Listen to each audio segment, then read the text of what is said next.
નમસ્કાર મિત્રો, સ્વાગત છે તમારું HNGU સ્ટડી પોઈન્ટ યુટ્યુબ ચેનલના એક નવા વિડીયોમાં. મિત્રો, જીકાસ પોર્ટલ પર કોલેજની અંદર એડમિશન મેળવવા માટે પ્રથમ રાઉન્ડનું મેરિટ લિસ્ટ જે છે એ જાહેર કરી દેવામાં આવી છે. તો આજના આ વિડીયોની અંદર આપણે જોઈશું કે મેરિટ લિસ્ટની અંદર તમારું નામ આવે તો તમને ખબર જે છે એ કઈ રીતે પડશે. ઘણા બધા વિદ્યાર્થીઓ જે છે એ અમને આ રીતે તમે જોઈ શકો છો, એપ્લિકેશન ઓફર ઇન્ફોર્મેશન છે એની અંદર નો રેકોર્ડ્સ ફાઉન્ડ એવું લખેલું બતાવે છે. પછી ઘણા બધા વિદ્યાર્થીઓ છે એમને કન્ફર્મ ઓફરની અંદર કન્ફર્મ ઓફર એવું લખેલું છે અને ઓફર લેટર ડાઉનલોડનો જે છે એ ઓપ્શન આવતો નથી. તો તમારે જો નો રેકોર્ડ ફાઉન્ડ લખેલું આવતું હોય, તમારી કન્ફર્મ ઓફરનો ઓપ્શન આવતો હોય તો તમારો ઓફર લેટર તમે જે છે એ કઈ રીતે ડાઉનલોડ કરી શકો છો. પ્રથમ રાઉન્ડની અંદર કોલેજની અંદર તમારે જે કોલેજની અંદર એડમિશન મેળવવું હતું એ કોલેજની અંદર તમારો ઓફર લેટર જે છે એ આવી ગયો છે. તો હવે તમારે શું પ્રોસેસ કરવી, અને તમને કોઈ પણ પ્રકારનો ઓફર લેટર મળેલ નથી, અથવા તો તમારે જે કોલેજની અંદર એડમિશન મેળવવું હતું એ કોલેજનો ઓફર લેટર મળેલ નથી, તો હવે તમારે શું પ્રોસેસ કરવી પડશે એના વિશેની સંપૂર્ણ માહિતી જે છે એ આપણે આજના આ વિડીયોની અંદર જોવાના છે. મિત્રો, HNGU study point YouTube channel દ્વારા તમને જીકાસ પોર્ટલની અને શિક્ષણ જગતને લગતી આવી તમામ માહિતી સૌપ્રથમ અને સચોટ રીતે પૂરી પાડવામાં આવે છે. ભવિષ્યમાં પણ આવી તમામ માહિતી મેળવવા માટે ચેનલને અત્યારે સબસ્ક્રાઇબ કરી લેજો. તો હવે શરૂ કરીએ આજનો આ વિડીયો. તો સૌપ્રથમ મેરિટમાં નામ આવે તો તમને ખબર કઈ રીતે પડશે. તો જેવું તમારું મેરિટની અંદર નામ આવશે, તમારા ઈમેલ આઈડી અને મોબાઈલ નંબર પર એક SMS જે છે એ જીકાસ પોર્ટલ દ્વારા અને તમારું જે કોલેજની અંદર નામ આવ્યું છે એ કોલેજ દ્વારા જે છે એ મોકલવામાં આવશે. એની અંદર લખ્યું છે કે તમે જે છે એ તમારું આ કોલેજની અંદર મેરિટ લિસ્ટની અંદર જે છે એ નામ આવેલું છે. તો મેરિટની અંદર તમારું નામ આવશે તો સૌપ્રથમ તમને જે છે એ તમારું ઈમેલ આઈડી અને મોબાઈલ નંબર પર જે છે એક મેસેજ આવશે, એના દ્વારા તમને જે છે એ ખબર પડી જશે. હવે આપણે તમે સાથે સાથે જીકાસ પોર્ટલ પર લોગિન કરીને પણ જોઈ શકો છો કે મેરિટ લિસ્ટની અંદર તમારું નામ જે છે એ આવેલું છે કે નહીં. તો ઘણા બધા વિદ્યાર્થીઓને નો રેકોર્ડ ફાઉન્ડ એવું લખેલું આવે છે, એનો શું મતલબ થાય છે એ હવે હું તમને કહું છું. એના પછી કન્ફર્મ ઓફર અને જે છે એ ઓફર લેટર ડાઉનલોડ કરવા વિશેની માહિતી પણ હું જે છે એ તમને આપવાનો છું.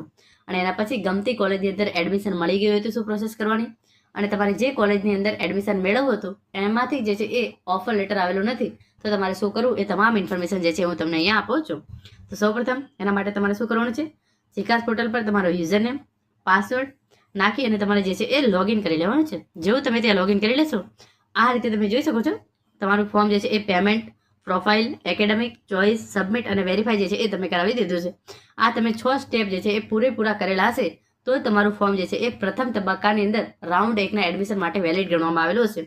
આમાંથી તમારે જો ફોર એક્ઝામ્પલ ફોર્મ વેરીફાઈ કરવાનું બાકી છે તો પણ તમારું જે છે એ મેરિટ લિસ્ટની અંદર નામ આવશે નહીં. અને પછી જે બીજા બે ઓપ્શન જે છે એ આવી ગયા છે, ઓફર અને અલોટમેન્ટ.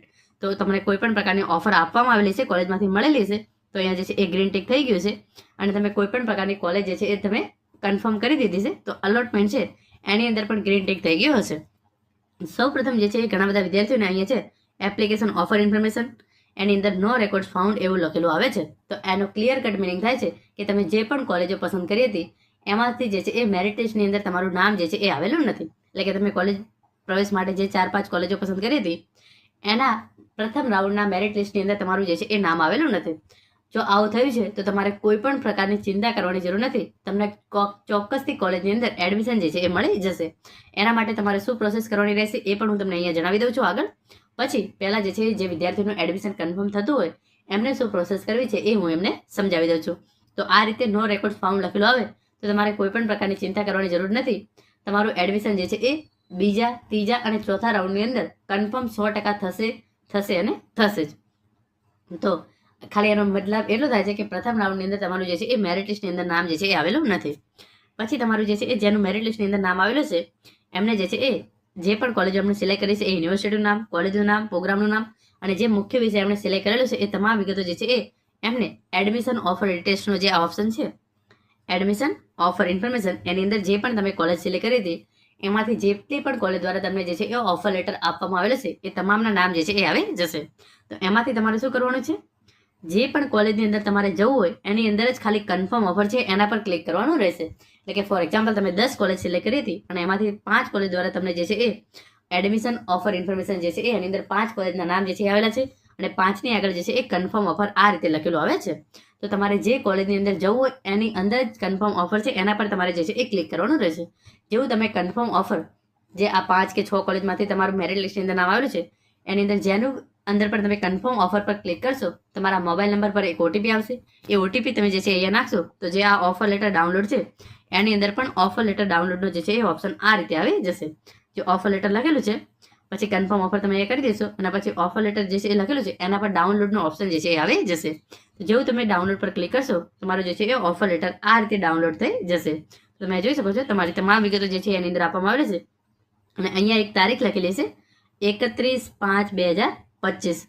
તો 31/5/2025 સુધીમાં તમારે પ્રથમ રાઉન્ડની અંદર જો તમારું મેરિટ લિસ્ટની અંદર નામ આવી ગયું છે, તમે ઓફર જે છે એ ઓટીપી નાખીને કન્ફર્મ કરી દીધી છે અને ઓફર લેટર તમે ડાઉનલોડ કરી લીધો છે, તો તમારે 31/5/2025 સુધીમાં જે તે કોલેજમાં જઈ અને તમામ આગળની પ્રક્રિયા જે છે એ કરવાની થશે. જે વિદ્યાર્થીઓનું મેરિટ લિસ્ટની અંદર નામ આવી ગયું છે એમને શું પ્રોસેસ કરવાની હવે હું તમને જણાવું છું. સાથે સાથે જે વિદ્યાર્થીઓને ઘણી બધી કોલેજ દ્વારા ઓફર આપવામાં આવી છે પરંતુ તેમને ગમતી કોલેજની અંદર કોલેજ દ્વારા ઓફર નથી આપવામાં આવી તો શું કરવું એ પણ હું કહું છું. અને જેને નો રેકોર્ડ ફાઉન્ડ એટલે કે એક પણ કોલેજ દ્વારા ઓફર આપવામાં આવેલી નથી એવા વિદ્યાર્થીઓ શું કરવું એના વિશેની માહિતી પણ હવે જે છે હું તમને અહીંયા આપું છું. તો એના માટે જીકાસ પોર્ટલ પર જે છે હું પહોંચી જાઉં છું. તમે જોઈ શકો છો જીકાસ પોર્ટલ પર જે આ વિગતવાર કાર્યક્રમ જે છે એ બહાર પાડવામાં આવેલો છે એની અંદર તમામ ઇન્ફોર્મેશન જે છે એ આપવામાં આવેલી છે. તો જે વિદ્યાર્થીઓને કોઈ પણ કોલેજ દ્વારા ઓફર આપવામાં આવેલી છે એટલે કે જે કોલેજની અંદર એમને જવું હતું અને એ કોલેજ દ્વારા જ ઓફર આપવામાં આવેલી છે તો તમારે જે છે એ પહેલાં એડમિશન કન્ફર્મ કરવાનું છે. તમારા મોબાઈલ નંબર પર એક ઓટીપી આવે ઓટીપી નાખવાનો છે અને ઓફર લેટર જે છે એ ડાઉનલોડ કરી લેવાનો છે અને 31/5/2025 સુધીમાં જે પણ કોલેજ દ્વારા તમને ઓફર આપવામાં આવી છે એનો ઓફર લેટર જે છે એ પહેલાં તમારે ઓફર કન્ફર્મ કરવાની છે ઓટીપી વડે નાખી અને પછી ઓફર લેટરની તમારે એક પ્રિન્ટ લઈ 31 તારીખ સુધીમાં તમારે એ કોલેજની અંદર જતું રહેવાનું છે. તમારા તમામ ઓરિજિનલ ડોક્યુમેન્ટ અને તમામ ડોક્યુમેન્ટની એક ઝેરોક્સ સાથે જે તે કોલેજ તમે જે કોલેજ દ્વારા તમને ઓફર લેટર આપવામાં આવ્યું અને તમે જેની ઓફર એક્સેપ્ટ કરી હોય એ કોલેજની અંદર પહોંચી જવાનું છે અને યુનિવર્સિટી કોલેજ ખાતે નિયમ અનુસાર ફી ભરવી અને ઓટીપીથી પ્રવેશ કન્ફર્મ કરવો. તો તમારે જે છે એ આ પ્રોસેસ કરવાની રહેશે. તમારે જે કોલેજની અંદર જવું હતું એ કોલેજ દ્વારા તમને ઓફર આપવામાં આવેલી હોય તો તમારે પહેલાં ઓફર કન્ફર્મ કરવાની છે. તમારા મોબાઈલ નંબર પર એક ઓટીપી આવશે એ ઓટીપી નાખવાનો છે. ઓફર લેટર ડાઉનલોડ કરી લેવાનું છે. તમામ તમારા જે છે એ ઓરિજિનલ ડોક્યુમેન્ટ અને જરૂરી ફી સાથે કોલેજમાં જવાનું છે. ત્યાં જઈ તમામ જરૂરી ડોક્યુમેન્ટ સબમિટ કરાવવાના છે. તમારી જે છે એ કોલેજની ફી ભરવાની છે અને પછી તમારા મોબાઈલ નંબર પર એક ઓટીપી આવશે તમારે એ ઓટીપી જે છે એ નાખવાનો રહેશે.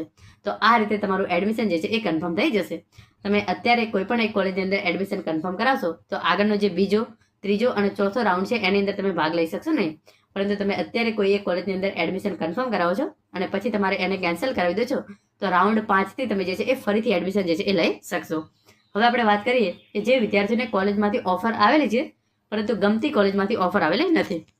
તો ઘણા બધા વિદ્યાર્થીઓ કેવું થશે કે એમણે 5 થી 10 જે પણ કોલેજો સિલેક્ટ કરી છે એમાંથી ઘણી બધી કોલેજ દ્વારા તમને ઓફર જે છે એ આપવામાં આવેલી હશે પરંતુ એમને જે છે એ ફોર એક્ઝામ્પલ તમે અહીંયા 3 કોલેજ પસંદ કરી છે ABC પરંતુ તમારી ઈચ્છા છે કે મારે કોલેજ એની અંદર જ અભ્યાસ કરવો છે પરંતુ તમને ઓફર B અને C માંથી આવેલી છે તો તમારે કંઈ પણ કરવાનું નથી.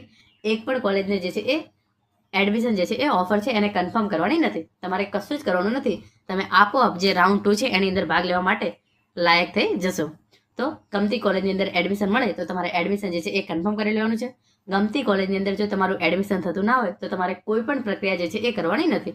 આપોઆપ તમારું નામ જે છે એ પ્રથમ રાઉન્ડ છે એમાંથી નીકળી જશે અને તમે બીજા રાઉન્ડ માટે જે છે એ એલિજિબલ થઈ જશો. હવે વાત કરીએ કે જે વિદ્યાર્થીઓ એવા છે કે જેને કોઈ પણ કોલેજ દ્વારા ઓફર જે છે એ આપવામાં આવેલી નથી, નો રેકોર્ડ ફાઉન્ડ એવું લખેલું આવે છે, તો એવા વિદ્યાર્થીઓ પણ કોઈ પણ પ્રકારની ચિંતા કરવાની જરૂર નથી. અત્યારે કેવું થશે કે કોલેજ દ્વારા જે છે એ કટ ઓફ જે છે એ ખૂબ જ ઊંચું રાખવામાં આવેલું છે એના કારણે જે છે એ તમારું નામ આવેલું નથી. તો બીજો રાઉન્ડ છે એની અંદર કટ ઓફ થોડું નીચું કરશે, ત્રીજો રાઉન્ડ છે એની અંદર કટ ઓફ થોડું નીચું કરશે અને ચોથો રાઉન્ડ છે એની અંદર પણ કટ ઓફ જે છે એ થોડુંક નીચું કરશે. તો આની અંદર તમારે જે છે એ એક રાઉન્ડ 2 થી 4 ની અંદર તમારું જે છે એ ચોક્કસથી એડમિશન થઈ જશે. છતાં પણ રાઉન્ડ 2 થી 4 ની અંદર તમારું એડમિશન ના થાય તો પણ તમારે ચિંતા કરવાની જરૂર નથી.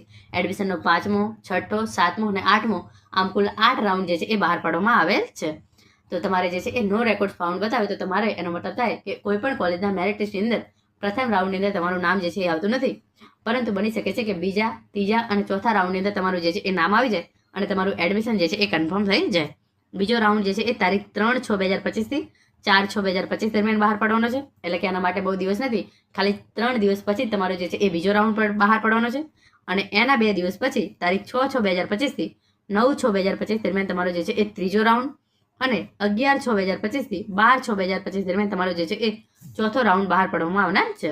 તો તમારે આ પ્રકારની કોઈ પણ પ્રકારની ચિંતા જે છે એ હવે કરવાની થતી નથી. સૌપ્રથમ આપણે વાત કરી લીધી કે મેરિટ લિસ્ટની અંદર નામ આવશે તો તમને ખબર કઈ રીતે પડશે. તમારા મોબાઈલ નંબર અને ઈમેલ આઈડી પર એક ઓટીપી આવી જશે. એના પછી આપણે વાત કરી કે તમારે જે કોલેજ ગમતી હતી એની અંદર જ તમને ઓફર જે છે એ આપવામાં આવી છે તો તમારે શું કરવું, તો તમારે જે છે એ એને કન્ફર્મ કરી લેવાની છે ઓફર ડાઉનલોડ કરવાનો છે, તમામ જરૂરી ડોક્યુમેન્ટ અને ફી કોલેજમાં જમા કરાવી અને એડમિશન જે છે એ કન્ફર્મ કરાવી લેવાનું છે. તમને ઘણી બધી કોલેજો દ્વારા ઓફર આપવામાં આવી છે, પરંતુ ગમતી કોલેજ દ્વારા ઓફર આપવામાં ના આવી હોય તો તમારે શું કરવાનું છે, એક પણ ઓફર છે એને કન્ફર્મ કરવાની નથી, તમારે જે છે એમને એમ રહેવા દેવાનું છે. તો તમે આપોઆપ બીજા, ત્રીજા અને ચોથા રાઉન્ડ માટે જે છે એ એલિજિબલ થઈ જશો. અને નો રેકોર્ડ્સ ફાઉન્ડ લખેલું બતાવતું હોય તો એનો મતલબ થાય કે તમે પ્રથમ રાઉન્ડની અંદર એક પણ કોલેજના મેરિટ ટેસ્ટની અંદર આવેલા નથી. તો પણ તમારે ચિંતા કરવાની જરૂર નથી. તમારા માટે એડમિશનના કુલ જે છે એ 8 રાઉન્ડ બહાર પાડવામાં આવનાર હોય, તમને ચોક્કસથી એડમિશન મળી જશે. તો મિત્રો, આ હતો આજનો વિડીયો, જેની અંદર આપણે તમારા મનમાં જે પણ પ્રશ્નો હશે એ તમામ પ્રશ્નોના જવાબ જે છે એ લાવવાનો પ્રયત્ન કર્યો છે. આશા રાખું છું આજનો વિડીયો જે છે એ તમને ચોક્કસ ઉપયોગી થશે. Thank you so much for watching.